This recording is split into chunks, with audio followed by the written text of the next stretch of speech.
اگر آپ چینل پر پہلی بار آئے ہیں تو ابھی سبسکرائب کر کے بیل آئیکن پریس کریں اور رہیں باخبر۔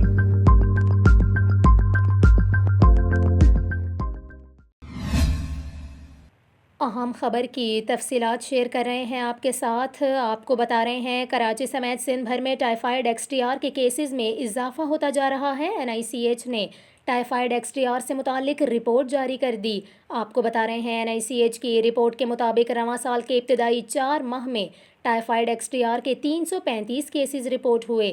سب سے زیادہ 99 کیسز اپریل میں سامنے آئے، جبکہ جنوری میں 63، فروری میں 79 اور مارچ میں 84 کیسز رپورٹ ہوئے۔ ماہرین صحت نے شہریوں کو احتیاط کا مشورہ دیتے ہوئے کہا ہے کہ ٹائیفائیڈ آلودہ پانی کے نتیجے میں پھیلتا ہے، شہری پانی ابال کر پئیں۔ اس کے علاوہ ماہرین کا یہ کہنا ہے کہ سیلف میڈیکیشن اور ڈاکٹرز کی جانب سے اینٹی بائیوٹکس استعمال کرنے کی تجویز کے نتیجے میں ٹائیفائیڈ ایکس ٹی آر پھیل رہا ہے۔ شہری اینٹی بائیوٹک کے بے دریغ استعمال سے گریز کریں۔